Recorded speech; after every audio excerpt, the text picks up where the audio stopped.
The troublesome mural was still lingering in the back of Zenitsu's mind as he was pulled down the hallway, back towards the small event. Apparently you had perfect timing, too, for it was right when the two of you reached the doorway again that you were called forth into the party. It didn't take long to notice that this room was far nicer than the rest of the establishment. The shojis were more ornate. Polished wood lattices divided the space into cozier quarters, garnishing the room with elegance.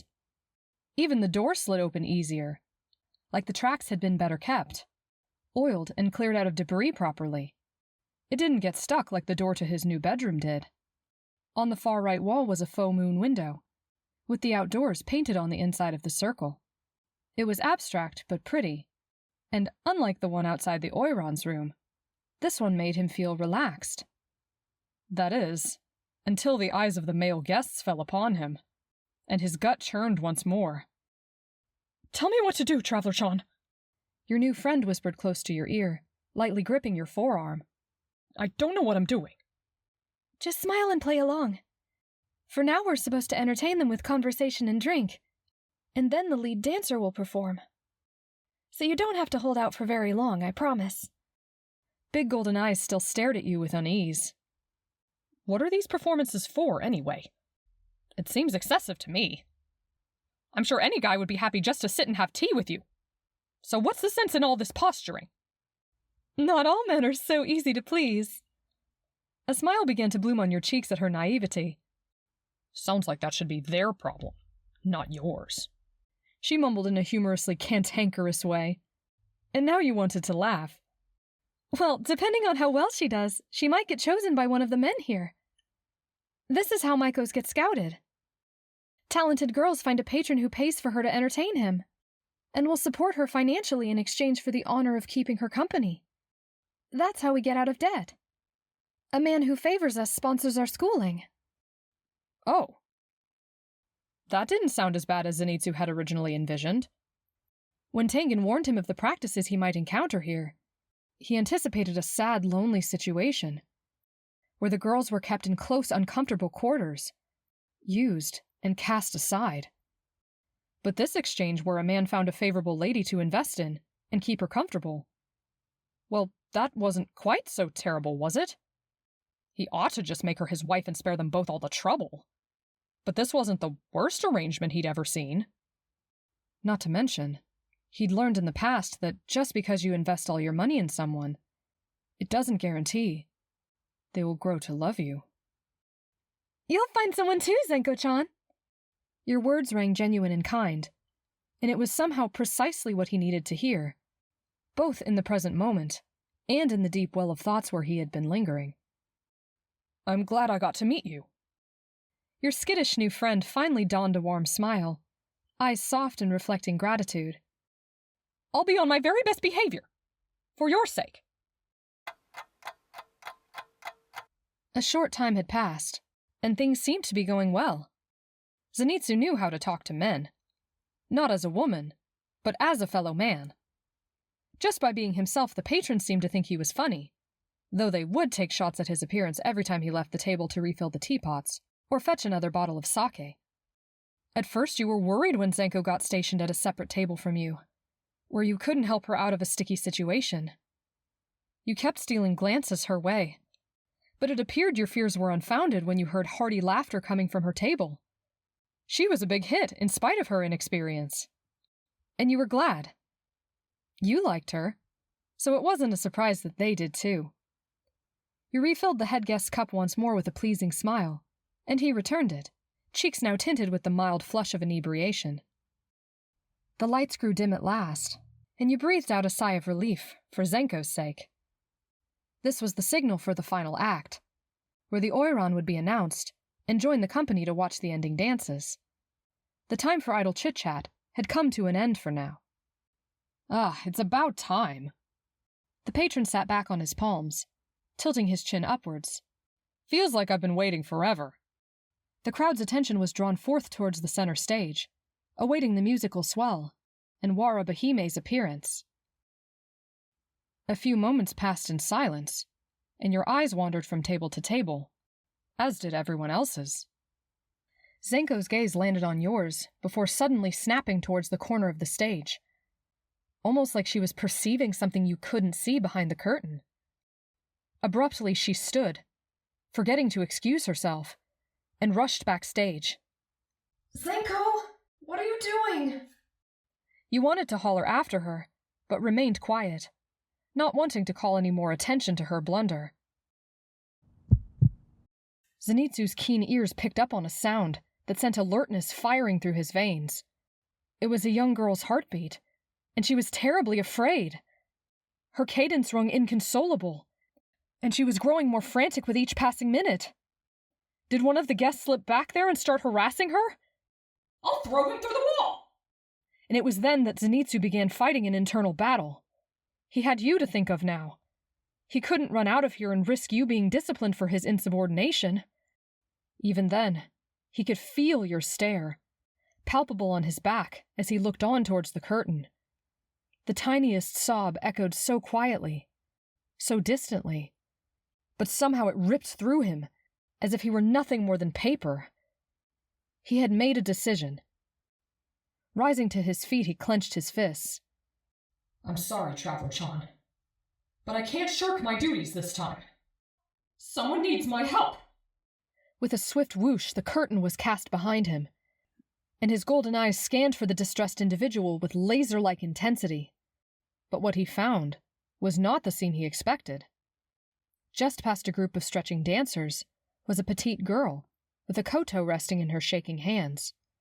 Nobody was harassing her, but she was teary-eyed all the same. She appeared to be quite young. No older than 11, he'd wager. Hey, I heard you, you look upset. What's wrong? Are you the new girl? Zenko? Her tiny voice quivered as she looked up at him. Yeah, that's right. Kneeling beside her, he offered a gentle veneer of concern. Tell me what's wrong so I can help you.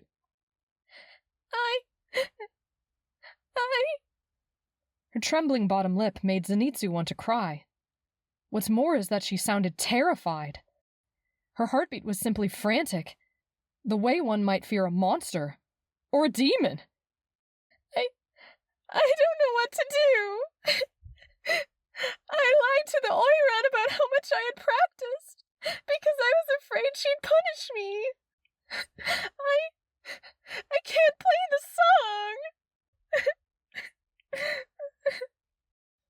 song. Zenitsu balked for a moment. Is that all? From her reaction alone, he had been expecting some nightmarish creature to come rising from the floorboards to consume them all. I don't want to lose my footing like the other girls. His mouth hung agape for a brief instant, before he reached forward, sliding the instrument out of her hands. Well, do you have the sheet music? In the deafening silence of unmet expectation, time was passing at a tormentingly slow pace. It must have only been moments, but it felt like much longer. You were staring intently at the curtain Zenko had just vanished behind, as if that would make a damn bit of difference to your ignorance. Feeling slighted by your occupied attention, the guest across the table cleared his throat pointedly. Hey, running on empty here. Of course. Instantly ceasing your attempts to pierce the curtain with your vision, you returned to your default alluring facade. How silly of me to deprive you of your liquid charm. The drink trickled into his cup, and you threw the man a dazzling smile. Not that you need it, of course. He seemed highly satisfied by your answer, if the crooked grin he flashed you was any indication. It felt a little more invasive and sultry than it should have, but it was probably just because of the low lighting, casting deep shadows onto his chiseled face.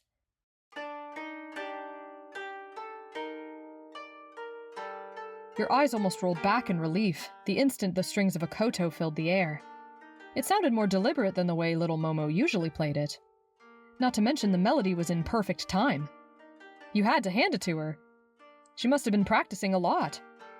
The maidservant carefully rose to her feet and shuffled around the table, stopping far to one side of the stage. Esteemed guests of the Hanamachi, I hope you are enjoying our accommodations and company. Hear, hear! One of the men lifted his glass high, receiving a warm bout of laughter from the party. But now, it is my privilege tonight to present our highest-ranking courtesan, stunning flower of the district, and honorable lady to our humble Okiya, Oiran Warabihime. A light was beamed at the elevated platform, and the collective breath stilled, leaving nothing but dead space between the flowing notes of the koto. Her statuesque beauty was almost haunting, and she seemed to float, not walk, as she made her way to the center of the stage, a ghost hovering in moonlit suspension. Against her porcelain-pale skin, her cat-like green eyes seemed to glow, as she scanned the room for the head guest's table. From his place backstage, Zenitsu could see the oiran glide past the dancers, all of which had fallen still out of respect or fear. He wasn't sure which. Simply put, she was gorgeous, and Zenitsu wasn't convinced he would not have made a pass at her, were his circumstances different. That, and the staggeringly intimidating presence she emitted. Based on the sounds he heard outside her room earlier, she would have been at the very top of his suspect list for the concealed demon. However, as of right now, he heard no such distinction. Something was off about her sound, but he'd heard something similar ring among thieves and other untrustworthy people. Maybe she's just mean, he concluded. And that's why all the other girls are afraid of her. Adorned in her opulent headpiece, Warabihime swept over to your table, smiling gently at the head guest. Even this close, you could not find a single flaw on her. Her kimono was tied perfectly, her makeup immaculate. Ah, Katsuo-sama. What a pleasure it is to see you again. It's been far too long. The pleasure's all mine, my blossom. He extended a hand, helping her delicately sit down. But you're absolutely right. Too long indeed. How long has it been? 8 long months, you replied before Warabihime could answer, and received a sidelong glance from her. Oh? Is that right? I only know because our sister, the oiran, was reminiscing about it the other day. Oh my, 8 months is far too long to be away from my dear Tanaka-san.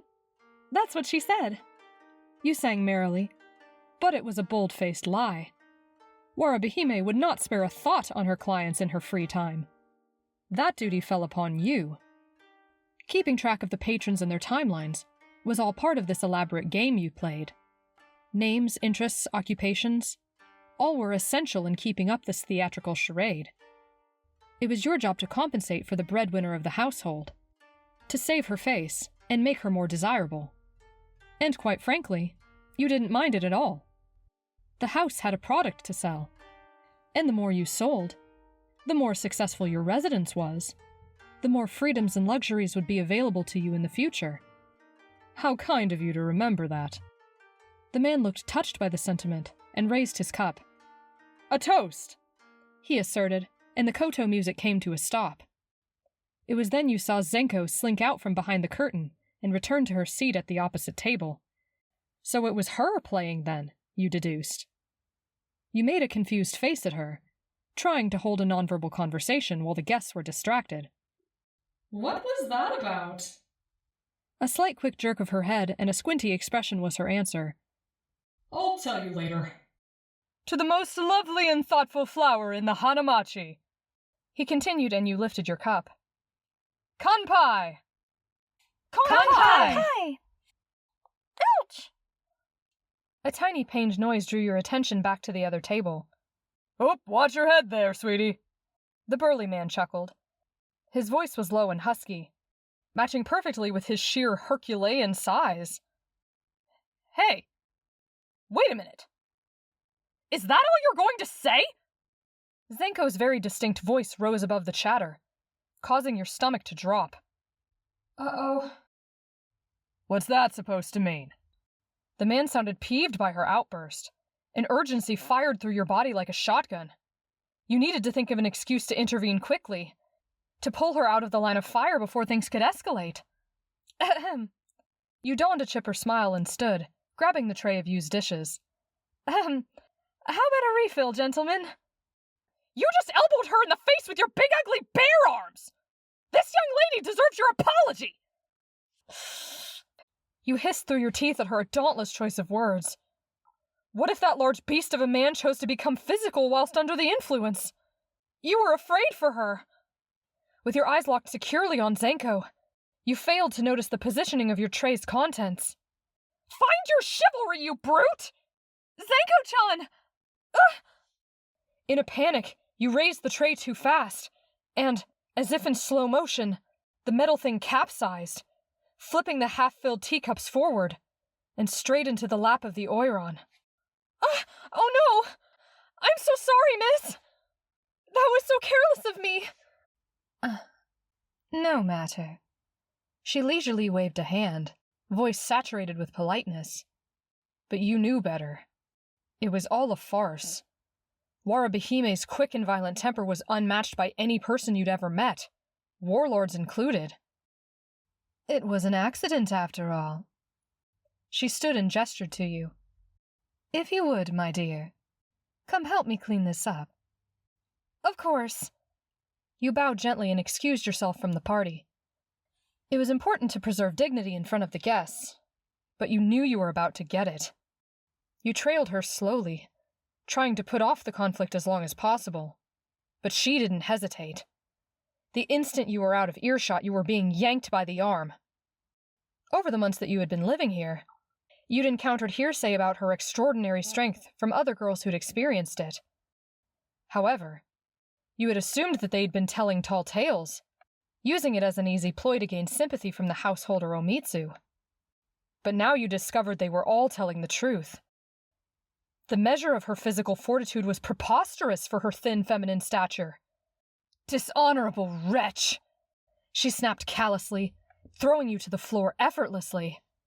How dare you soil my perfect kimono with your clumsiness? It was an accident, sister! I promise it will never happen again! You stuttered out helplessly as she sneered down at you. What good's the word of a base human like you? You're nothing. Disgraceful trash. Every lovely breath you take in my presence makes me sick. Please forgive me. I'll pay you back for the kimono. I swear. Tch. With what money, peasant? How do you think you ended up here in the first place? Even with his hysteria rising, and the noisy objections of the offended man before him, Zenitsu still noticed your absence. He had heard the shattering of dishes, and your hasty apology, but now he heard something that sent him off running, away from the conflict he had just started. Zenitsu's sharp ears didn't deceive him. That was lethal intent he just heard, and it was directed at you. At least face me when I'm talking to you. Ah! You let out a cry of pain when the oiran lifted you up by the hair. It felt as though your entire scalp was on fire, and tears prickled the corners of your eyes. Hold still. She released you, and her eyes grew dark and menacing. I'll let you pay me back for my kimono in one go. With that, she raised a hand to strike you, and you closed your eyes tightly to brace yourself. What came next was the sound of a loud smack, followed by a crash. Had you been hit? You didn't feel any pain. Only a gust of wind. You finally dared to open your eyes, and were greeted with a baffled look on the oiran's face, which was then quickly replaced by annoyance. What the hell? You followed her gaze to your right, where Zenko lay sprawled on the floor next to some toppled furniture, shakily pressing herself up. When she turned, she had a clear welt forming on her cheek, where Warabe had slapped her. But how? She hadn't even been in the room a moment ago. It was like she manifested in front of you in the blink of an eye. Zenko, what are you— That was sufficient enough for the kimono, I presume, she said in a low, serious voice, one you'd never heard from her before. Or would you like to hit me again? Warabe clicked her tongue in aggravation. You're about to get it. Did you hear that? I wonder if something fell over. Why don't you go check? The three of you stood in tense silence, Zenko and the oiran staring each other down. Ugh. She rolled her eyes. Well, I have to go wash my hands of your filth. Don't touch me again. She turned, approached the door, and then paused. Clean yourselves up. I have to get changed. Unlike ugly girls like you, someone has to provide for this household. She shot one last glance to Zenko. I'll deal with you later. Only after she had vanished down the hall did you begin fussing over your blonde companion's battle wounds. Zenko-chan, are you all right? She let out a sigh of relief and then smiled. I'm fine, Traveler-chan. Don't worry about me. But I don't understand. Why did you do that for me? A lady should never be struck like that. You blinked at her words, and it felt as though your brain had malfunctioned. How does that make any sense? You're a lady too! What I meant was, I'm new. I figured she'd take it easier on me. Still, it wasn't right for you to take punishment for my mistake. You squared off with her, examining her battered cheek. All the same, thank you.